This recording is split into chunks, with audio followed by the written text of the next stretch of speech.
तो बच्चों हम रिलेशन निकालेंगे, ठीक है, जीरोज, इसका जो जीरोज है, इस पॉलिनोमियल का जो जीरोज है उसका रिलेशन इसके अंदर जो कोफिशिएंट है उसके साथ इसका रिलेशन निकालेंगे, ठीक है। Relation between zeros and coefficient of a polynomial for a linear polynomial, linear polynomial के लिए। तो हमने क्या किया यहां पर, let alpha be the zeros of the polynomial.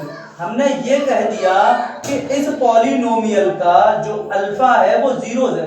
इसका मतलब ये होता है कि अल्फा अगर तुम इसके अंदर पुट करोगे तो जो px होगा वो जीरो हो जाएगा, ठीक है। इसका मतलब ये होता है कि अल्फा अगर तुम इस पॉलिनोमियल में पुट करोगे तो जो px होगा वो जीरो हो जाएगा। तो हमने अल्फा इसका जीरो माना है, तो x की जगह अगर तुम ये वैल्यू रखोगे तो जो px होगा वो जीरो हो जाएगा, यानी जो p अल्फा होगा वो जीरो हो जाएगा। तो ये हो गया जीरो।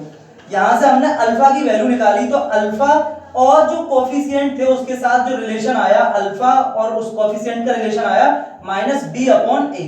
किस तरीके से, p हमने क्या किया यहाँ इस पॉलिनोमियल में, ये लीनियर पॉलिनोमियल है, इस तरीके का ही होगा और हमेशा, ठीक है। इसके अंदर हमने क्या किया, ये अल्फा वैल्यू हमने पुट कर दी, अल्फा अगर इसका जीरोस है तो अगर हमने इसके अंदर अल्फा वैल्यू पुट कर दी तो ये ऐसा हो जाएगा लीनियर पॉलिनोमियल। लीनियर पॉलिनोमियल की इक्वेशन ऐसी बन जाएगी। तो हमने यहाँ पर और p अल्फा, जब हम अल्फा इनपुट करेंगे तो हम जानते हैं कि जो पॉलिनोमियल है वो जीरो हो जाएगा, तो ये हो गया जीरो। तो a alpha plus b equals to zero. तो यहाँ से b अगर इधर लेकर आओगे, b इधर लेके आओगे तो b माइनस की हो जाएगी। तो a alpha is equals to minus b बन गया। इन दोनों में क्या रिलेशन है, मल्टीप्लाई का। तो अगर a भी इधर लेके जाओगे तो a जब इधर जाएगा तो डिवाइड में आएगा, तो alpha is equals to minus b upon a।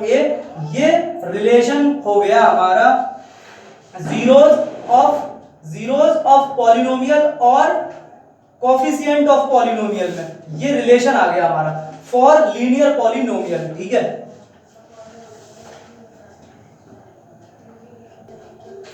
अब मैंने आपके सामने ये एक एग्जांपल लिया, ठीक है। पॉलिनोमियल है कोई px is equals to 2x plus 1 और अल्फा इज इक्वल्स टू -1/2 है, और अल्फा क्या होता है, अल्फा जीरोज है इस पॉलिनोमियल का। तो मैं ये रिलेशन को देखता हूं कि ये रिलेशन बन रहा है या नहीं बन रहा। तो यहाँ पे हम जानते हैं कि अगर ये अल्फा इस पॉलिनोमियल का जीरोज है तो ये वैल्यू इसमें इनपुट करने से जो px होगा वो जीरो हो जाएगा।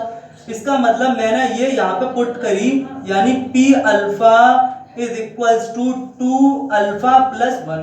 अल्फा का मतलब है माइनस का 1/2, यानी कि p -1/2 is equals to 2 into -1/2 plus 1, ठीक है। तो देखते हैं हम p -1/2 कितना हो रहा है। तो p -1/2 हो रहा है, 2 से 2 कैंसिल, -1 प्लस 1। इसका मतलब p -1/2 कितना हो रहा है, 0, ठीक है। तो p -1/2 कितना हो रहा है, 0। मैंने ये बोला कि अल्फा जो है, अल्फा इज इक्वल्स टू -1/2 है और ये अल्फा इस पॉलिनोमियल का जीरोज है। अगर ये अल्फा इस पॉलिनोमियल का जीरोज है तो तुम इस वैल्यू को, और यही x की वैल्यू होती है, x की वो वैल्यू जिस पर पॉलिनोमियल जीरो हो जाता है, x की वो वैल्यू जिस पर पॉलिनोमियल जीरो हो जाता है, उस वैल्यू को ही हम उस पॉलिनोमियल का जीरोज कहते हैं, ठीक है। तो हमने यहां पर क्या किया, इस p into alpha is equals to 2 into alpha plus 1, यानी कि ये अल्फा जो वैल्यू थी वो हमने यहाँ पे पुट की। तो अल्फा की वैल्यू -1/2 है, तो -1/2 हमने जब पुट किया तो जो पूरा पॉलिनोमियल था वो क्या आ गया, 0। इसका मतलब -1/2 इस पॉलिनोमियल का जीरोज है, ठीक है। एक बात ये होती है। दूसरी बात, अगर मैं यहां से आपसे ये बोलूं कि इस पॉलिनोमियल का, ये जो पॉलिनोमियल है px is equals to 2x plus 1 linear polynomial है, मैं आपसे कहूं कि इसके जीरोस फाइंड करो, इसके जो भी जीरो हो वो फाइंड करो। तो जीरो फाइंड करने का मतलब ये हुआ कि जब x की वो वैल्यू फाइंड करनी है जिस पर ये सब कुछ जीरो हो जाएगा। तो हमने मान लिया कि ये जीरो हो गया, किसी वैल्यू के लिए ये जीरो हो गया ये जीरो, ठीक है, पॉलिनोमियल जीरो हो गया। तो ये हो जाएगा 2x प्लस 1। अब मैं यहाँ से इक्वेट करके x की वैल्यू निकाल लूं और x की वैल्यू ही क्या होगी, जीरोस होगी इस पॉलिनोमियल का। तो मैं यहाँ से तो ये हो जाएगा 1 अगर इधर लेके आऊं तो ये माइनस का 1 और ये इधर 2x, इन दोनों में रिलेशन मल्टीप्लाई का है और हमें x को यहीं पे रखना है, ठीक है, और 2 को इधर लेके आना है क्योंकि 2 इस x के साथ मल्टीप्लाई कर रहा है, तो जब इक्वल के इधर आएगा तो इसके साथ डिवाइड में पहुंचेगा। तो यहाँ पे हो जाएगा x is equals to minus का 1/2 और यही अल्फा की वैल्यू है, अल्फा इज इक्वल्स टू भी -1/2 आ रहा है, ठीक है। और अगर तुम यहां से डायरेक्ट अल्फा की वैल्यू इस फॉर्मूला का यूज करके अगर निकाल लगाओ तो यहां से a की वैल्यू कितनी हो रही है, a इज इक्वल्स टू आपका हो रहा है 2 और b इज इक्वल्स टू है 1।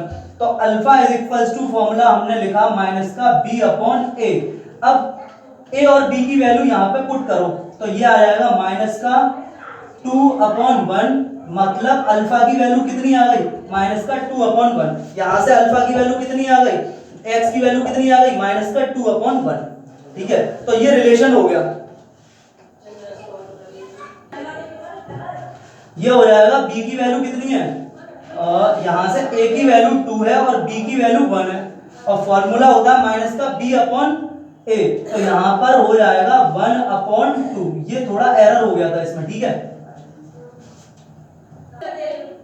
पॉज करके इसको नोट कर लीजिएगा जल्दी से, फिर मैं नेक्स्ट पढ़ाता हूं, ठीक है।